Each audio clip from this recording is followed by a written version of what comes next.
o assunto é estrutura para acolhimento dos animais abandonados. A lei não obriga o poder público a manter abrigos para os animais, porém, cabe ao município e também ao Estado e União promoverem políticas de controle populacional, bem-estar e prevenção de doença. Vamos a Dourados com o Ginês César, porque o assunto vem de lá hoje, não é isso, Ginês? É isso, Bruno. É uma preocupação, né? E a causa animal, né? A causa pet, digamos assim, o cuidado com os animais passa, sim, não tem como, por políticas públicas. E a nossa entrevista de hoje, né? Vale lembrar que nós estamos em rede para todo o Mato Grosso do Sul, é com o presidente da Comissão de Defesa dos Direitos dos Animais da 4ª Subseção da OAB, que aqui é Dourados e Itaporã, o advogado Murilo Gonçalves Lobo. Seja bem-vindo, Murilo. Bom dia a todos. Muito obrigado, Inês. Na sua leitura do que você está acompanhando, como está hoje, né, esse acolhimento dos animais? Qual que é a estrutura que se tem hoje e se isso está de acordo com o que diz a legislação?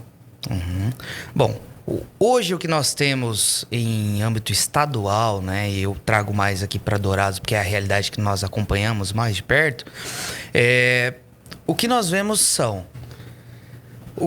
O município não tem uma estrutura para acolhimento de animais, né? E o trabalho que é feito com os animais abandonados, com os animais que acabam se perdendo suas famílias, sendo atropelados, etc., são acolhidos por protetores independentes, né? E o que são essas pessoas? São pessoas comuns que passam pelo carinho, pelo amor que tem os animais, passam a cuidar desses animais. Então pega ali um bichinho, um gatinho, o que seja, né? Um animal, e vai cuidando. Aí dali a pouco pega outro. E nesse caminho, que é muito custoso, vai se endividando. Muitas dessas pessoas, que na maioria das vezes são mulheres, né, não tem sequer uma renda própria. Então, é essa a realidade, sabe? Nós encontramos muitos casos de acúmulo de animais mesmo, né, em alguns casos. Então, e aí não é a condição adequada? Não, porque nem para essa pessoa tá sendo bom, né? Porque ela acaba, às vezes, suprindo uma necessidade com aquele comportamento, nem para os animais, que muitas vezes estão acumulados, não tem condição, não tem uma qualidade de vida boa, não tem alimentação e etc. Vamos falar de proteção animal, leis de proteção animal.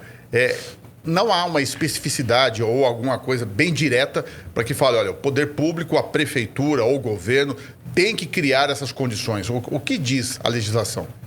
A legislação maior que nós temos, a legislação federal, é a Lei de Crimes Ambientais, né? E é lá que ele vai falar toda essa questão de maus tratos, preservação de animais silvestres e etc. E é onde os animais domésticos também se enquadram, né?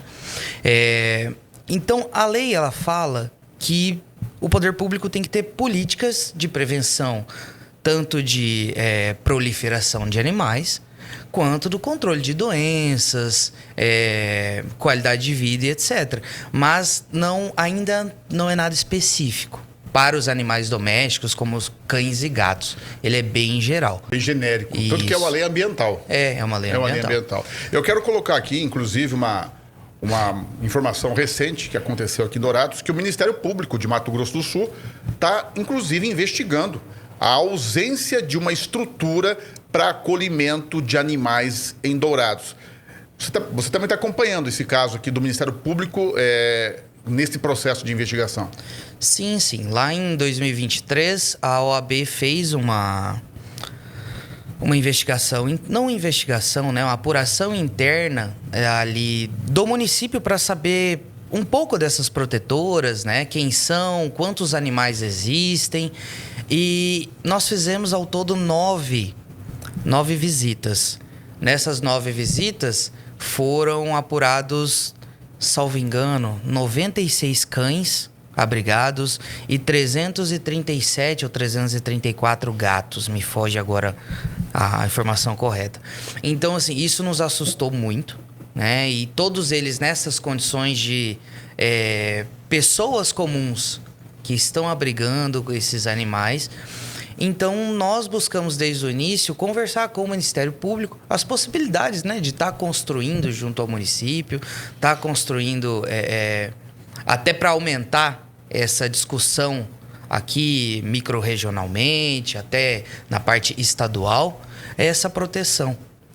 Então, buscando, nós tivemos várias reuniões com o Ministério Público e daí, em 2023, nós passamos os dados foram quantas visitas foram feitas e quantos animais estavam nessas condições.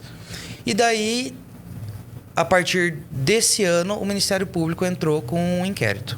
Agora que a gente está falando aqui sobre políticas públicas. Uma das políticas públicas que a gente vê que está em funcionamento, pelo menos em alguns municípios, que é a questão da castração.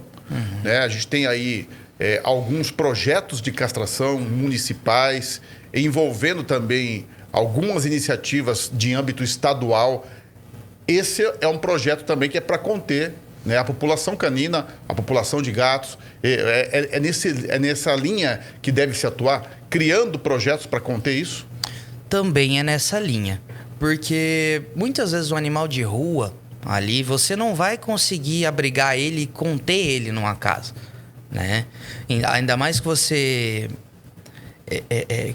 tem que telar toda a casa, você tem que ter uma estrutura para condicionar esses animais àquele lugar que é até às vezes um pouco inacessível de praticar, né?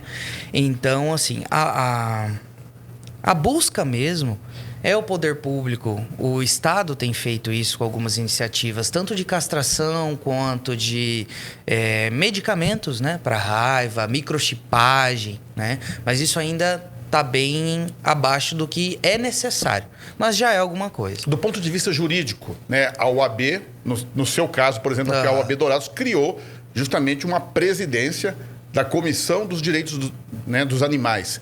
É justamente para fomentar, para dar subsídio a políticas públicas? Essa é a ideia da OAB? Sim, a OAB ela atua como um terceiro interessado, né, que é vamos dizer assim, um representante da sociedade civil, que justamente nós buscamos fazer esse meio termo, trazer o Ministério Público, trazer o município e, olha, nós temos essas questões, nós temos essa situação e nós podemos fazer isso, discutir a legislação municipal, trazer essa discussão para dentro, né, dos lugares aqui entre nós. Na TV tem acontecido bastante, né? Nós temos casos de repercussão nacional também, de crimes de maus tratos que trazem bastante essas discussões. Então, essa é uma realidade. Nós temos uma situação muito complicada, que é inclusive de saúde pública humana, né? Então, buscando também essa preservação, né, esse cuidado com os humanos, que é necessário esse cuidado com os animais. Eu conversei aqui com o advogado Murilo Gonçalves Lobo, ele que é presidente da Comissão de Defesa dos Direitos dos Animais da 4ª subseção da OAB Dourados Itaporã.